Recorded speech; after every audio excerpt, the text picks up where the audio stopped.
Bung Mahfud, Mas Icang, ini ada yang baru merayakan ulang tahun bareng nih ya, ulang tahunnya sama-sama di bulan Oktober nih. Yang udah janjian tuh ya, yang dari selatan datang ke Indonesia buat ngerayain ulang tahun bareng katanya. Kayaknya tahu tuh, dua orang bestie itu ya. Bestie ya, oke, untuk ulikannya mohon ditahan terlebih dahulu karena kita harus sapa terlebih dahulu ini sahabat ngutik dan juga pemirsa Sinpo TV. Assalamualaikum warahmatullahi wabarakatuh. Halo sahabat ngutik dan juga pemirsa Sinpo TV. Salam sehat, salam bahagia, salam ngutik kembali. Ayo kita ngulik politik. Oh yeah.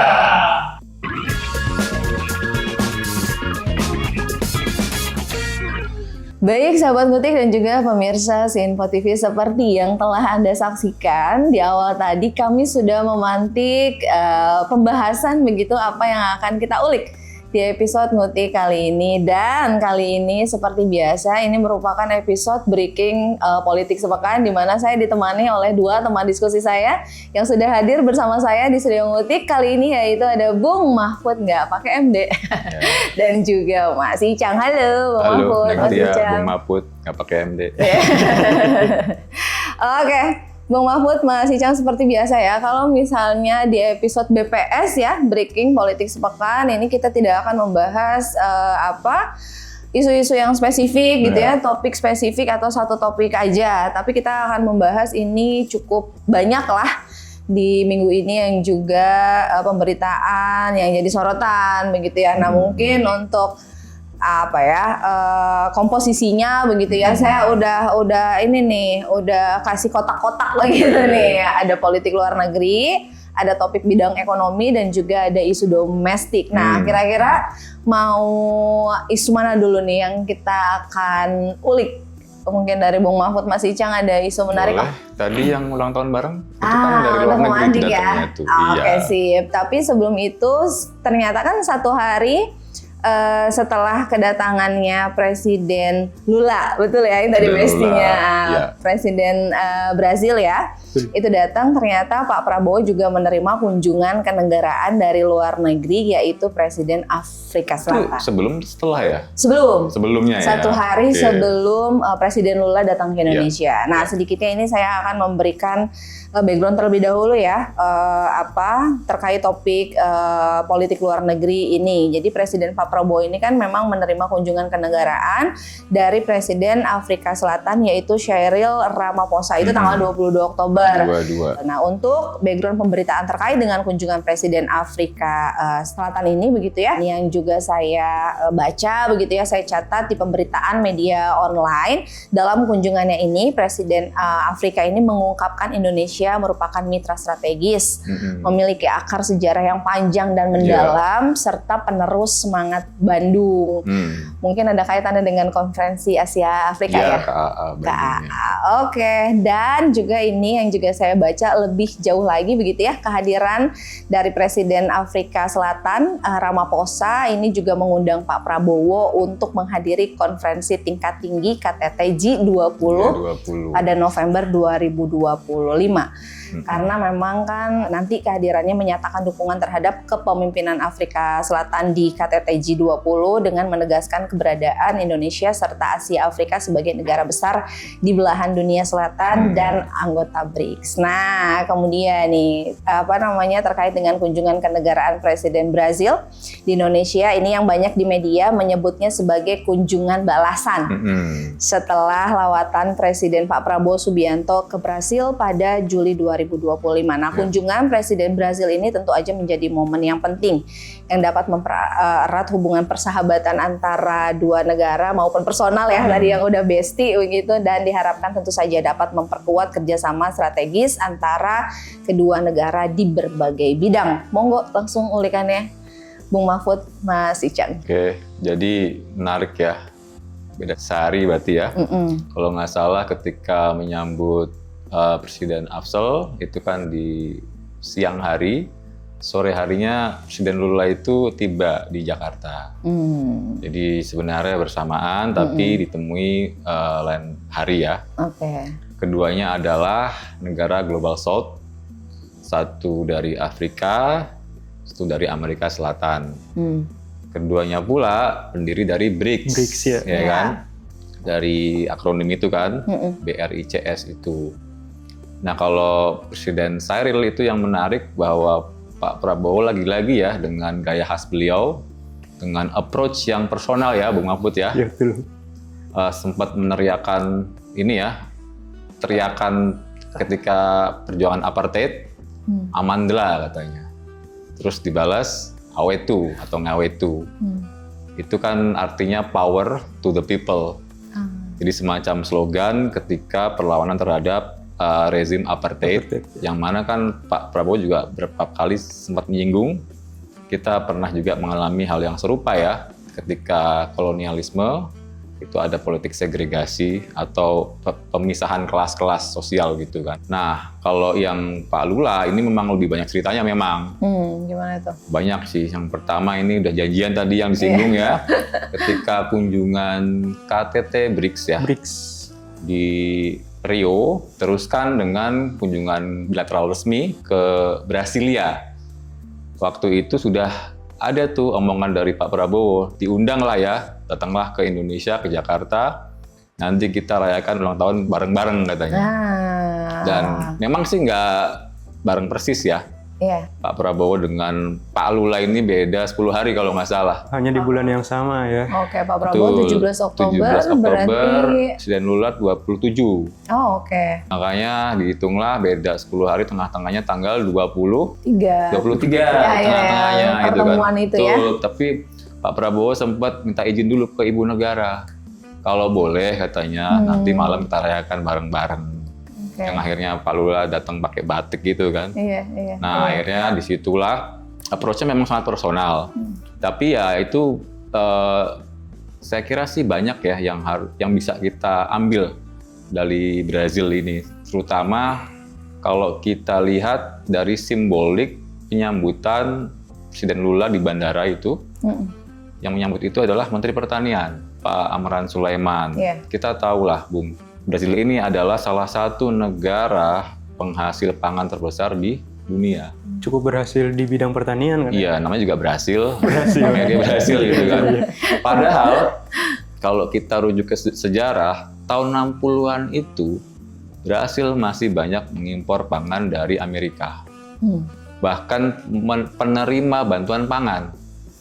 Tapi sejak tahun 70-an itu ada revolusi saintifik pangan di Brasil. Jadi mereka itu mendirikan namanya lembaga Embrapa, semacam mungkin Balitbank ya kalau di Indonesia. Lembaga penelitian pertanian mungkin. Betul, ala Brasil tahun 73. Saat itu Brasil belum demokrasi, masih rezim militernya.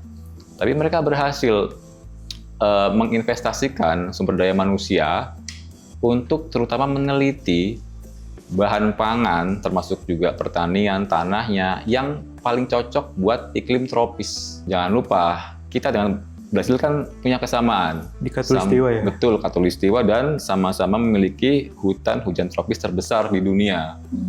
Amazon itu yang paling besar di Brasil, yang kedua itu di Republik Demokratik Kongo di Afrika Tengah, yang ketiga baru kita di Kalimantan, Sulawesi, Papua, dan Sumatera kan. Nah, kita itu bisa studi dari Brasil itu banyak, terutama soal teknologinya. Dari yang tadinya itu waktu itu ya tahun 70-an sebelum ada lembaga ini, mereka baru punya 5 PhD di bidang pertanian. Setelah ada lembaga ini, itu naik jadi 1000 PhD peneliti di bidang penelitian. Jadi mereka invest sangat besar di riset pertanian. Tadinya mereka penerima bantuan pangan menjadi eksportir terbesar kedelai, kopi, gula, dan unggas terbesar di dunia. Bahkan salah satu perjanjian yang kita tekan, MOU, dengan Brasil itu adalah Danantara dengan JBS. Itu adalah pengolahan daging terbesar di dunia. Semua daging, sapi, unggas, dan ikan. Nah, ini kita bisa belajar banyak. Dan secara demografi pun dan skala ekonominya mirip. kalau kita itu bisa dibilang ketua kelasnya di Asia Tenggara ya Bung ya. Yep. Brasil itu ketua kelasnya di Amerika Selatan, Mercosur. Jadi kayak semacam kerjasama antar negara di Amerika Latin. Blok ekonomi. Blok ekonomi gitu kan. Nah, di sini kita melihat kerjasama dengan Brasil ini sangat strategis sebetulnya. Terutama di bidang tadi pangan dan pertanian itu kan. Dan kalau kita lihat pendekatan Pak Prabowo, ini sebenarnya kan personal ya. Yep. Jadi lebih enak. Karena tadi sempat kalau nggak salah Bung Mahfud menemukan sebenarnya berapa ini sempat juga kita ada kerjasama ya. Kan?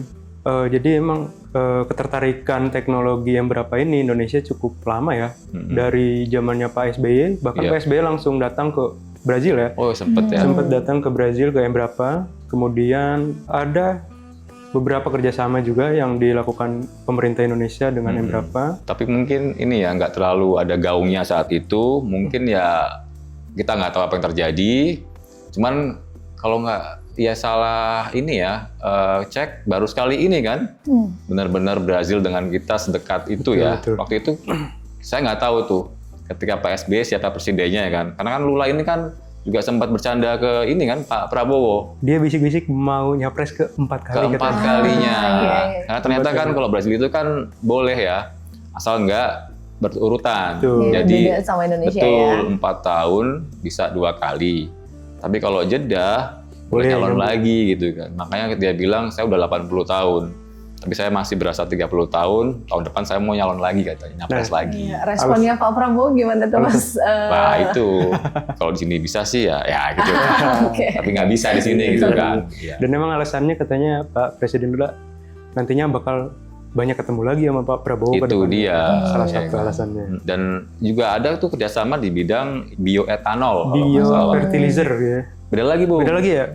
Jadi itu nanti kita bisa studi dari Brazil, karena kan ini kan adalah campuran untuk BBM dari limbah tebu. Itu ada campuran selain satu untuk sustainability, kedua bisa kita menghemat impor BBM, Bung. Karena kan ada campuran di situ etanol dari tebu itu kan, dari limbah, dari gula sebenarnya itu. Mereka udah sangat advance, bahkan ada yang sampai kadarnya itu 100% kalau nggak salah. Kita baru mau 10% dulu, pelan-pelan. Itu kemarin Pak Bahlil sempat menyinggung tuh. Nanti kita coba di tahun 2027 untuk etanol 10% dulu katanya. Oke lah kalau begitu, karena ini juga kan sebetulnya untuk isu politik luar negeri begitu ya, kita masih ada nih satu lagi selain yang juga tadi sudah kita sempat ulik begitu ya, terkait dengan kunjungan kenegaraan dari Presiden Afrika Selatan dan juga Presiden Brazil yang mungkin kalau misalnya saya catat tadi cukup banyak begitu ya pembahasannya, yaitu tadi kan terobosan pangan dan juga pertanian, energi juga tadi ya, yang inovasi bioetanol dari limbah gula tadi itu ya. Dan satu lagi ini mengenai politik luar negeri juga terkait dengan ini loh Mas, imbas penolakannya kontingen atlet senam artistik Israel di Indonesia. Jadi memang adalah begitu ya respon dari Komite Olimpiade Internasional atau IOC gitu ya, yang meminta semua federasi olahraga dunia untuk tidak menggelar ajang olahraga internasional di Indonesia. Tapi kulikannya kita harus jeda di segmen ini dan kita akan lanjutkan di segmen selanjutnya ya, Mas Icang dan juga Bung Mahfud, sahabat Ngutik dan juga pemirsa Sinfo TV. Jangan kemana-mana. Sesaat lagi kami akan kembali. Pastikan tetap di Ngutik, Ngulik Politik.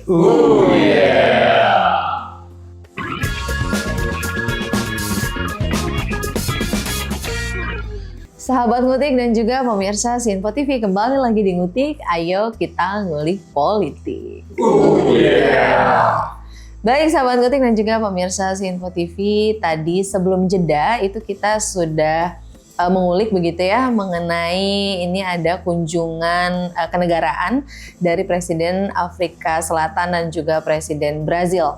Presiden Lula. Tadi kita sempat terjeda ya dari ulikannya Mas Icang dan Bung Mahfud ini terkait dengan kunjungan kenegaraan dari Presiden Brazil. Ini sebelum kita ke topik selanjutnya ini mengenai politik luar negeri, adakah yang mau ditambahkan lagi ini terkait dengan kunjungan kenegaraan dari Presiden Brazil Lula? Ada sedikit sih tadi yang mungkin belum kesebut ya. Oke, silakan Mas. Yaitu mengenai percepatan untuk perjanjian CEPA dengan Brazil yang udah kita lakukan dengan Uni Eropa, Kanada dan Peru, Comprehensive Economic Partnership Agreement. Itu penting banget ya, karena nanti kita akan bisa ya bertukar gitu ya komoditas yang kita tahu banyak dari Brazil, kita juga ada dengan lebih lancar dan terukur kan di situ kan.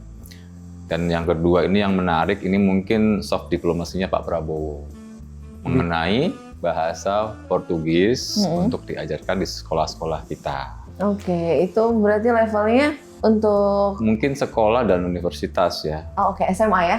Mungkin kayaknya ya, kita belum tahu. Nah, kita tahu kan sebenarnya kan kita punya histori yang sama dengan Portugis. Pernah dijajah. Pernah dijajah bareng. Tapi kalau Brazil itu 300 tahunan. Lama. Kita mungkin nggak nyampe berapa tahun lah gitu ya, karena kan keburu Belanda mengambil alih kan.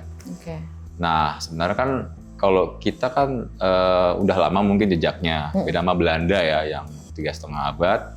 Tapi segitu mereka juga meninggalkan jejak kita di bahasa kita. Misalkan kalau kita sebut kata jendela, mungkin banyak orang nggak tahu itu dari kata Portugis tuh, janela gitu kan. Bangku dari bangko gitu kan. Minggu dari domingo. Domingo itu artinya hari Tuhan, kegerejaan hari Minggu kan gitu kan. Terus juga banyaklah lemari apalagi itu ya, kemeja, sepatu, itu dari sepatu dari Portugis itu.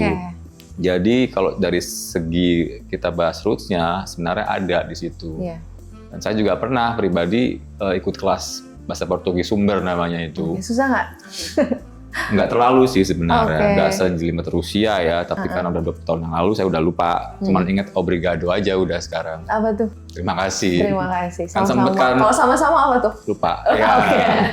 Tapi intinya ini menuai pro kontra juga kan, ada yang bilang ngapain gitu kan, itu bahasa internasional gitu kan, tapi ada yang kocak juga nyebut. Oh iya nanti biar kita bisa ngobrol sama Ronaldo di Garut katanya. Kalau Ronaldo ke Garut bisa ngobrol. Kalau ketemu di Garut bisa ketemu katanya. Tapi ini menarik karena namanya soft diplomasi itu kan penting juga ya Bung ya. Untuk merekatkan kedua negara dengan pendekatan yang personal gitu kan. Oke. Tambahannya. Iya, Bung Mahfud mungkin ada tambahan lagi sebelum kita beralih ke topik selanjutnya nih, masih mengenai politik luar negeri ini topik yang selanjutnya juga. Tapi memang rencana kerjasama sama Brazil ini sejalan sama semangatnya Pak Prabowo ya. Iya. Mengenai kesejahteraan petani, nelayan. Oh iya benar itu. Jadi itu memang kan? Pak Prabowo juga sempat menyinggung saya sangat terinspirasi dari Presiden Lula gitu kan, termasuk MBG-nya juga kan. Berarti itu salah satu inspirasinya itu berarti dari Brazil kan ya? Dari segi skala kan mirip-mirip ya. Brazil itu negara terbesar kelima seingat saya, Rusia, Kanada, Cina, Amerika, baru Brazil. Wilayah kan.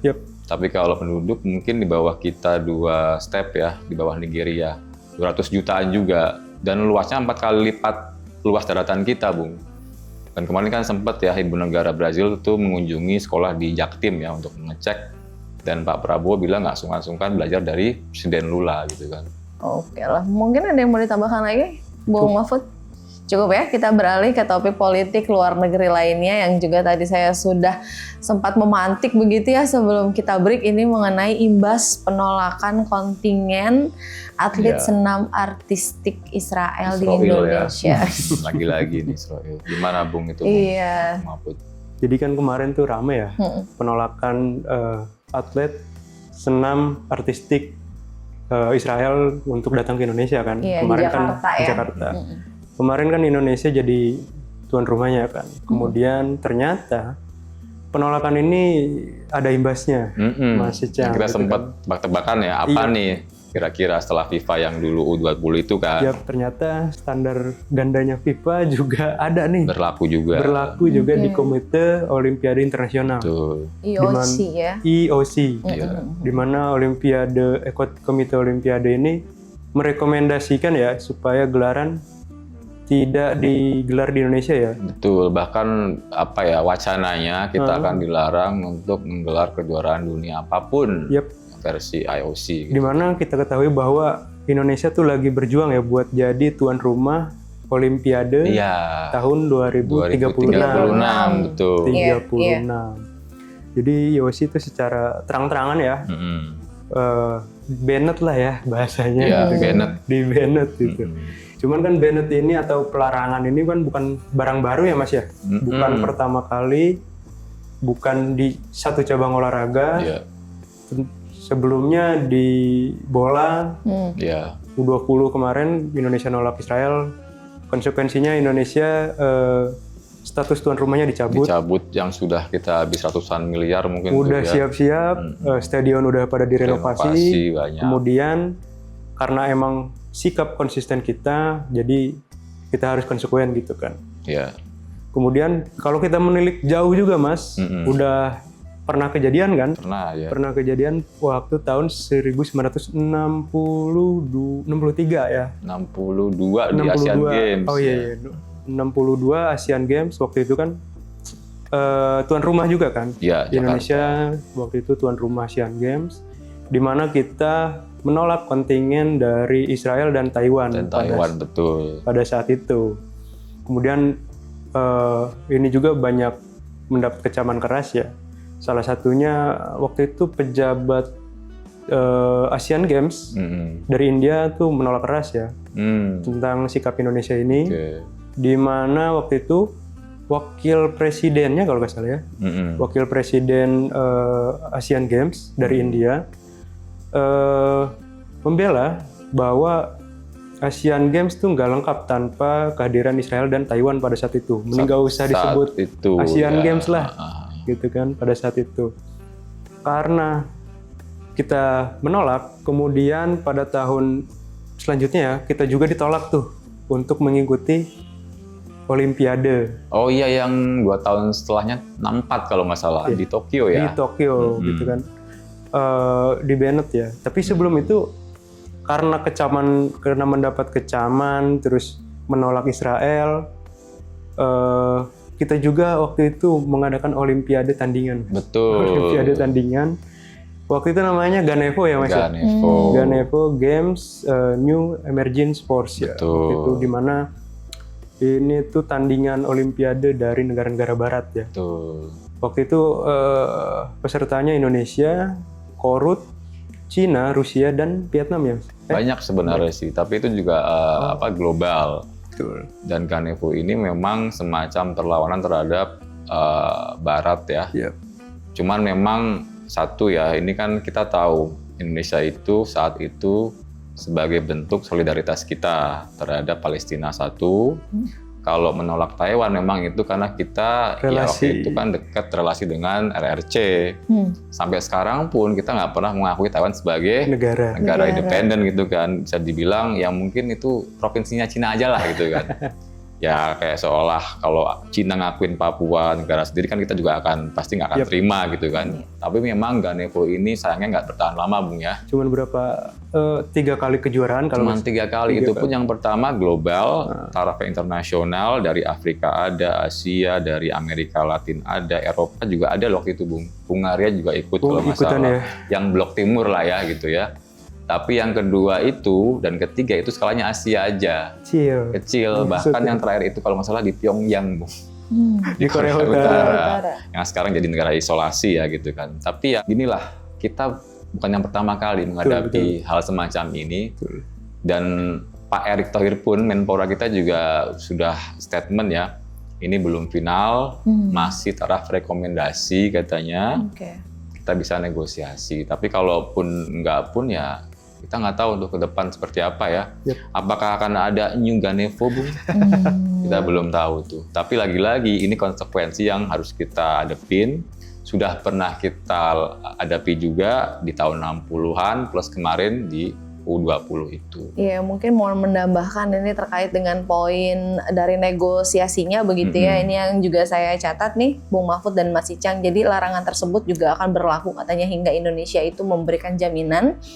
Jadi seluruh peserta itu tanpa memandang kebangsaan itu dapat masuk ke wilayah Indonesia untuk ikut kompetisi internasional. Mungkin itu salah satu negosiasinya juga yang nanti akan dibahas ya. Meskipun agak berat ya. Nah itu. Kalau ke depan kita ngakuin Israel masuk sini, sementara Palestina masih dibantu, berat sih sepertinya itu. Iya.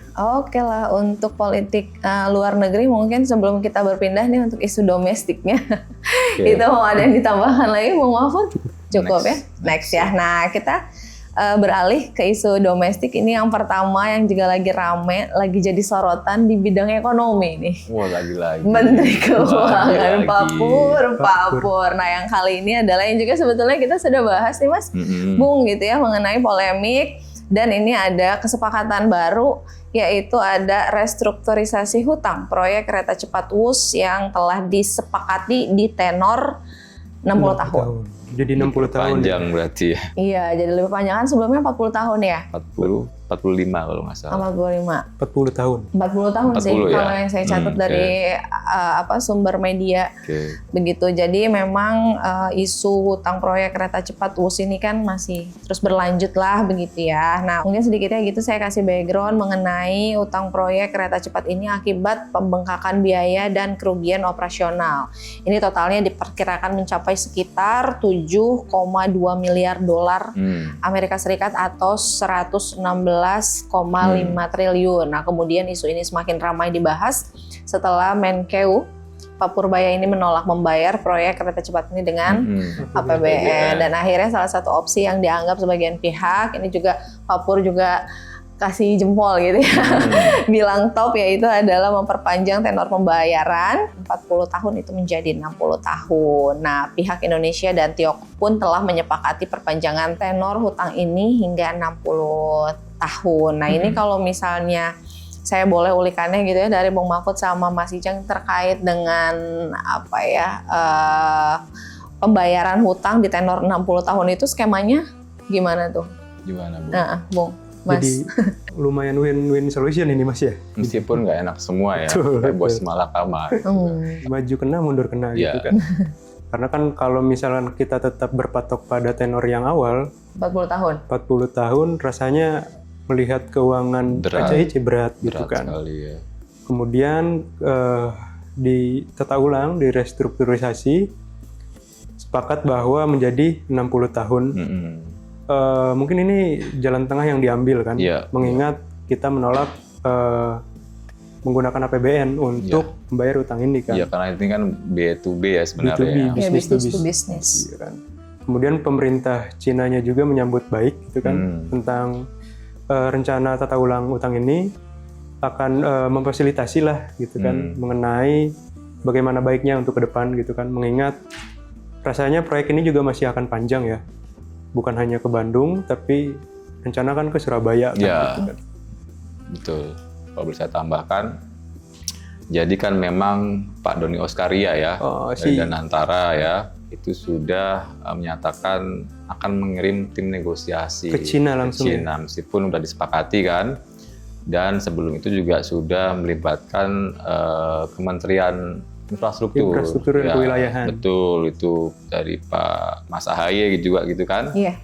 Tapi memang tadi betul dari Jubir Menlu tuh yang menyatakan dari Cina ya, bahwa memang jangan lupakan juga ini bukan persoalan kalkulasi uang semata, tapi juga ada mungkin apa ya, titik-titik ekonomi yang tumbuh juga sepanjang jalur itu, juga konektivitas gitu kan.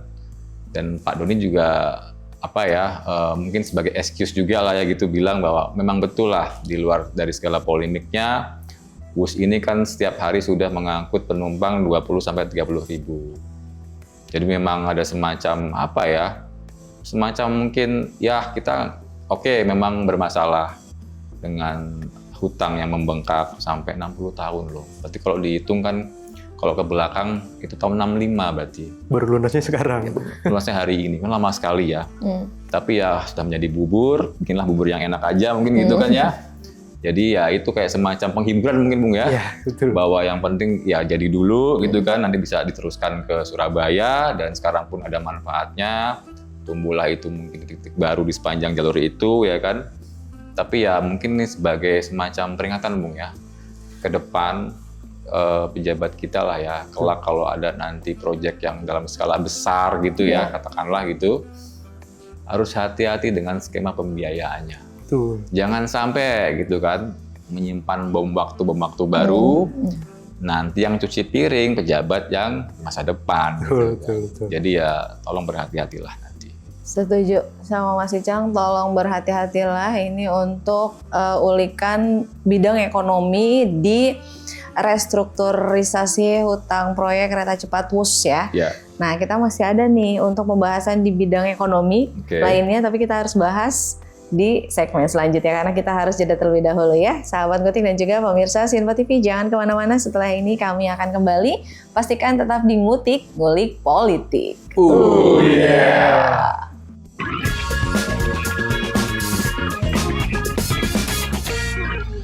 Sahabat Ngutik dan juga pemirsa Sinpo TV, kembali lagi di Ngutik, ayo kita ngulik politik.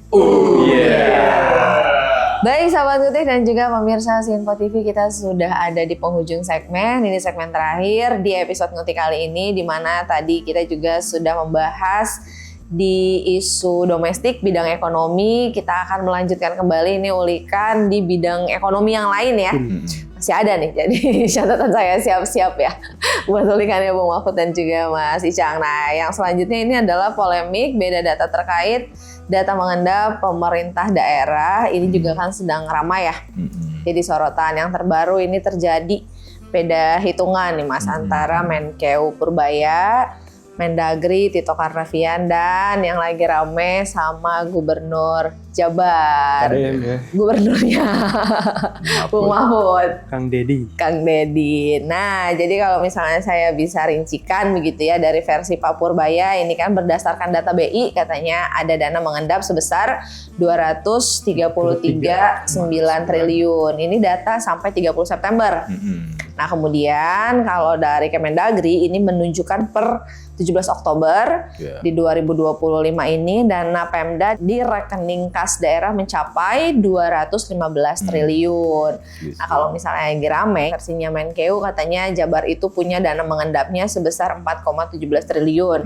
Sementara versinya KDM itu katanya punya dana mengendapnya di 2,38 triliun. Nah, ternyata itu kalau di Jabar itu yang saya catat 5 besar nih Mas ya. Itu termasuk ke dalam 5 besarnya. Yang pertama itu ada DKI Jakarta. 14,68 triliun. Kemudian ada Jatim. Jawa Timur itu di 6,8 triliun, ada Kota Banjarbaru 5,17 triliun, Kalimantan Utara 4,7 triliun, dan tadi Jabar di 4,17 triliun. Nah, monggo langsung ulikannya Bung Mahfud dan Mas Icang. Ada komen apa? Jadi kan rame ya, dilempar sama Pak Pur, disundul sama KDM kan. Betul, disundul ya. Disundul gitu kan. Jadi kan banyak yang polemik ini muncul, banyak yang menilai bahwa ini tuh akibat dari perbedaan waktu melihat data tadi kan. Pak Purbaya berdasarkan per September, kemudian para gubernur itu ini per Oktober gitu kan. Berarti data Kemendagri ya? Data dari Kemendagri gitu kan. Sedangkan kan BI ini kan punya catatan atau punya data simpanan berbagai lembaga ya, termasuk Pemda gitu kan. Pemda. Nah, khawatirnya Pak Menteri Keuangan ini dana mengendap ini disimpan di deposito untuk mendapatkan bunga kan. Mendapatkan bunga. Nah, yang menjadi masalah jika dana Pemda mengendap di deposito, maka ini kan tidak tersalurkan atau tidak terserap ke dalam kegiatan ekonomi. Yang dimana kalau misalkan hal ini terjadi, dana disimpan di deposito, ini kan kayak bertentangan dengan prinsip fiskal ya, dimana pemerintah itu tugasnya untuk membangun, bukan menabung, betul, Mas. menggerakkan roda ekonomi daerah ya. Betul, gitu Mas. Jadi ya memang itu ini seru ya yang kita sempat bahas kemarin juga bahwa percakapan di ruang publiknya agak naik kelas. Yep. Kita bahas anggaran. Bukan soal ijazah lagi ya? Bukan ijazah lagi. Ini sehat sih menurutku ya, karena gimana pun polemiknya gitu kan. Jadi kita tahu sebenarnya memang seperti itu. Kotak Pandora sudah terbuka ya kan, meskipun ini masih polemik dan tentunya nanti yang bisa ngelar ini cuma satu, Bung. Apa tuh? BPK, Bung. Karena satu yang menarik komentar dari Sekda Jatim ya. Itu memang dia nggak mengelak, memang ada, tapi nggak sebanyak itu. Disimpan di deposito? Disimpan deposito, tapi beliau bilang ini dari sisa anggaran Silpa. Dan itu bisa dialokasikan nanti setelah diaudit BPK dan setelah dibahas di DPRD. Cukup panjang ya? Cukup panjang, mungkin akhir tahun baru bisa. Dan Pak Mendagri pun juga berujar, bisa juga ini teknis. Karena sebagian kontraktor itu maunya dibayar di akhir tahun, jadi masih mengendap. Tapi ya again lah, ini sebuah polemik yang sehat, kita nikmati saja gitu ya tontonan ini gitu kan. Oke, dan untuk isu di bidang ekonomi lainnya, ini yang baru lah kayaknya ya hari ini beredar begitu ya, yaitu isu pemutihan tunggakan BPJS Kesehatan. Nah ini Bung Mahfud pelaku ini sebenarnya. Jadi gimana, Bung, yang nunggak ini maksudnya?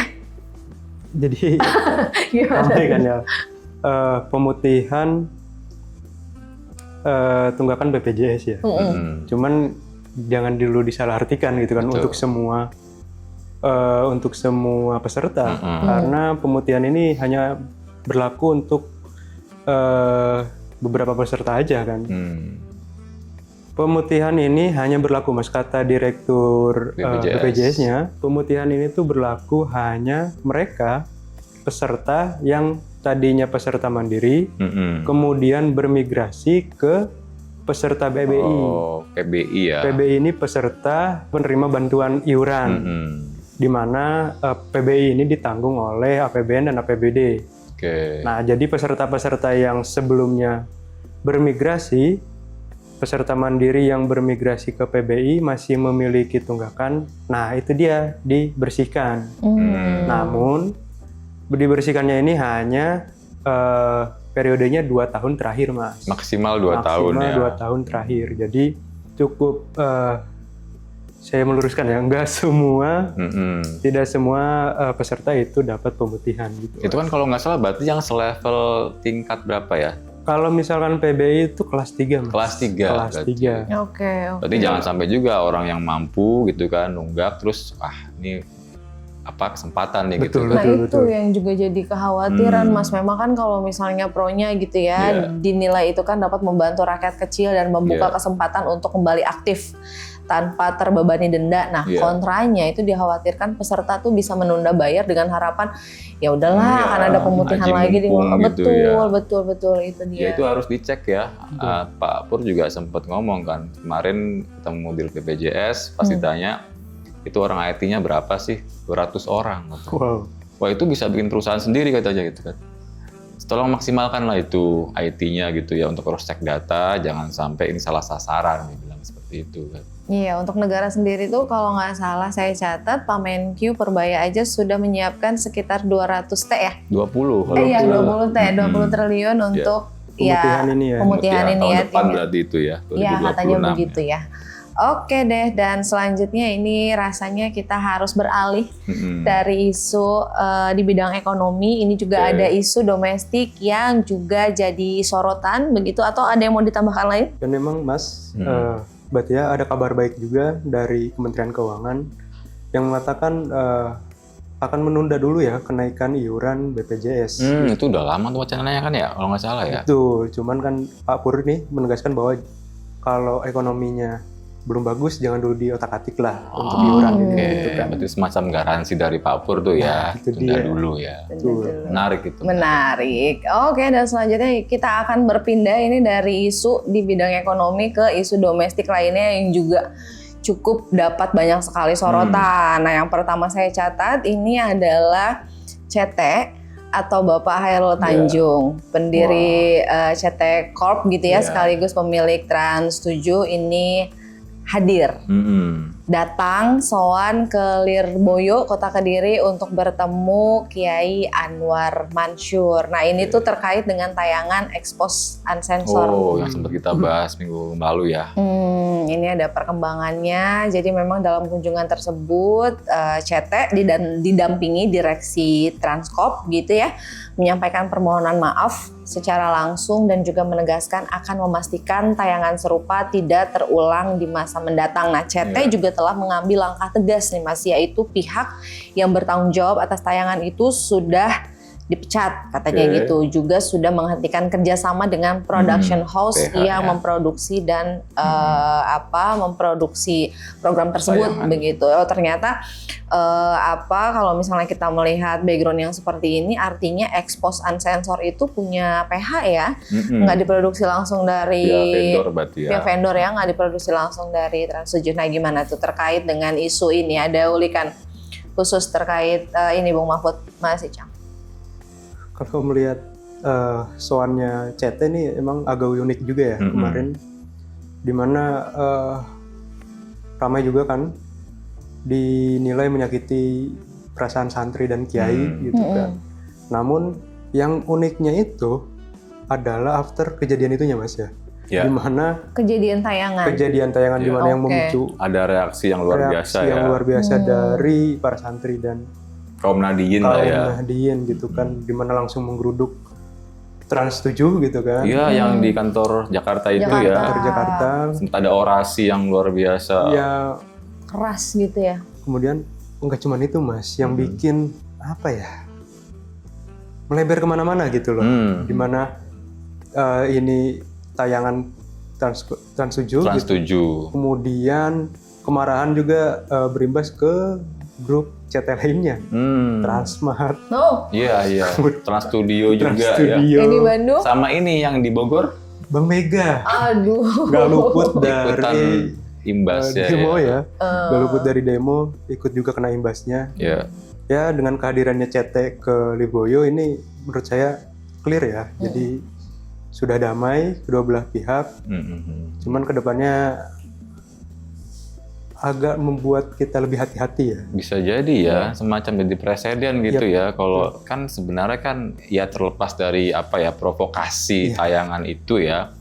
Ini kan memang ada masalah sebetulnya mungkin di dalam pihak internal pesantren, ada kritisi, tapi kan kita tahu lah ya, kita perlu juga ada akuntabilitas. Kalau ada problem di situ, ada isu-isu feodalisme juga gitu kan.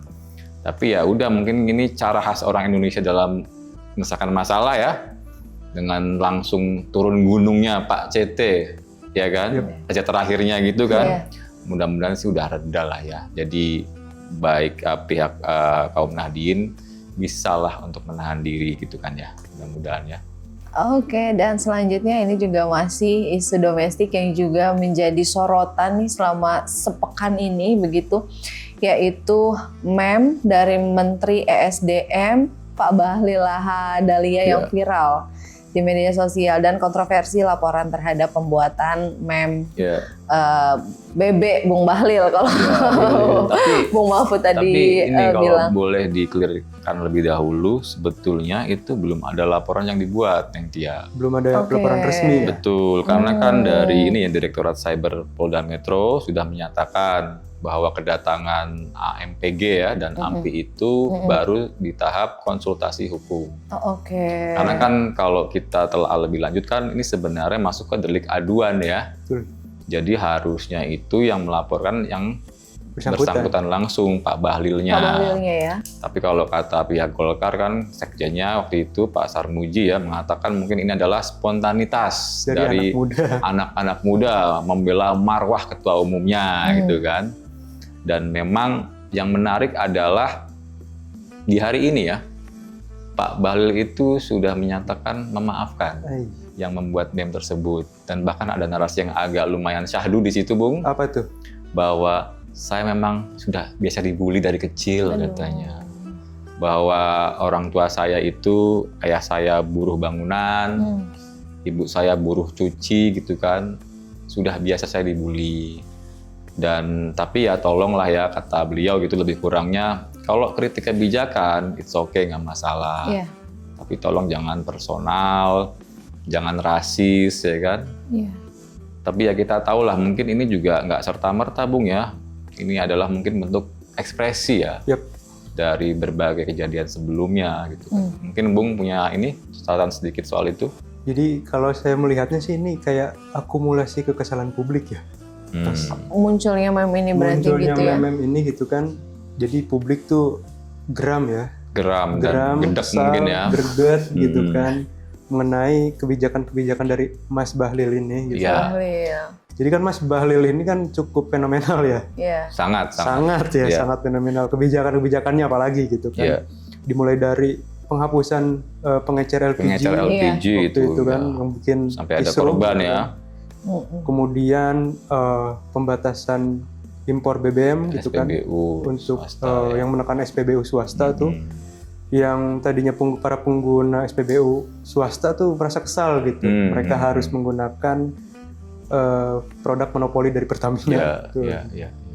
Kemudian yang terbaru tuh rencana penggunaan etanol ya. Meskipun ini dipandang sebagian pihak bagus, cuman di masyarakat masih ada yang khawatir kan, karena mesin-mesin di Indonesia tuh belum kompatibel ya dengan etanol 10% gitu, mesin-mesin tua lah ya. Jadi ya memang gini ya, kalau boleh kita agak flashback, ingat nggak waktu ada meme anak ITB itu? Ya, itu kita pernah juga ya bahas secara khusus ya. Ya. Mungkin ya sudah tepat lah ya Pak Bahlil itu memaafkan saja. Karena waktu itu kan kita tahu justru kalau kita dilaporkan, dibahas, apalagi ada yang masuk ke bui, malah makin heboh. Nah itu juga kan jadi ya. iklan gratis kan? Iya, kayaknya gara-gara ada isu akan dilaporkan, justru meme-nya jadi semakin banyak dan beragam loh kalau meme-nya Pak Bahlil ini. Kita kan waktu itu tahu ya waktu mahasiswi ITB ini sempat sudah diciduk dari kosannya. Tapi ya waktu itu melalui siapa ya? Pak Habibur Rahman. Jadi penjamin ya. Dan setelah itu kan jadi landai beritanya. Karena waktu itu ada semacam narasi bahwa masih anak muda kok. Ini kita bina saja. Tidak usah diproses hukum. Dan ini semacam legowo lah ya dari Pak Prabowo juga kan. Dan ini pantas ditiru juga untuk Pak Bahlil, dan konteksnya jadi saya ingat lagi soal perkataan Pak Fahri Hamzah. Betul. Bahwa kritik itu sekeras mungkin ke pejabat itu nggak masalah. Mana tahu hidup pengkritik itu lebih getir dari isi kritiknya sendiri gitu loh. Jadi ya kritik itu kita anggap aja sebagai ruang ventilasi untuk bernafas mereka yang mungkin lagi getir dengan hidupnya gitu loh. Daripada dilaporkan, ya kan? Itu mau nangkep berapa orang coba? Misalkan taruhlah ya bisa diproses, ditangkap. Ini ruang digital, Bung. Ya, akan menimbulkan kritik-kritik yang baru. Jatuh 1, tumbuh 1000 pasti. Apalagi di ruang anonim gitu ya. Iya, betul. Yang orang bisa berlindung di akun-akun anonim. Jadi menurutku sih ya udah tepat lah ya. Dimaafkan saja, move on. Sembari yang paling penting, Bung. Apa itu? Perbaiki kebijakan. Udah itu intinya di situ sebenarnya. Oke. Dan kita harap ya ke depan Pak Bahlil, jajaran SDM bisa meramu formula yang lebih baik. Karena kan kita tahu energi kan salah satu program unggulan Pak Prabowo ya, selain ketahanan pangan, energi dan air kan. Jadi ya Pak Bahlil ini sebenarnya pemain kunci gitu ya. Dan jangan sampailah habis energinya buat ngurus meme doang gitu. Kan sayang waktunya kan. Iya, mungkin nambahin juga nih ada respon dari Pak Bahlil gitu ya untuk juga menutup diskusi ataupun episode di Nguti kali ini. Katanya begini Mas, demokrasi sih demokrasi, tapi kita juga harus tahu nih standar etika demokrasi kita. kita gitu. Oke lah kalau begitu Mas Icang dan juga Bung Mahfud ini terima kasih banyak atas ulikannya di episode BPS kali ini. Mungkin bagi sahabat Ngutik dan juga pemirsa Sinfo TV yang ingin kembali menyaksikan tayangan kami bisa langsung kunjungi kami di YouTube kami Skala Survei Indonesia. Jangan lupa subscribe, like dan juga komen begitu. Apalagi isi komennya begitu ya. Terkait dengan topik-topik apa sih yang akan kita bahas di next episode itu bisa juga langsung aja sematkan di kolom komentar. Nah kalau begitu kami bertiga begitu pamit undur diri. Wassalamualaikum warahmatullahi wabarakatuh. Salam sehat, salam bahagia, salam ngutik. Kita sudah selesai ngulik politik. Oh yeah.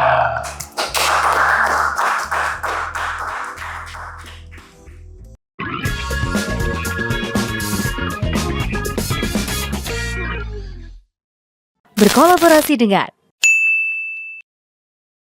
Terima kasih sudah menonton video ini sampai akhir ya. Agar tidak tertinggal video-video kami selanjutnya, yuk jangan lupa tekan tombol subscribe dan nyalakan lonceng notifikasinya. Dan untuk berdiskusi silahkan tulis pendapatmu di kolom komentar ya.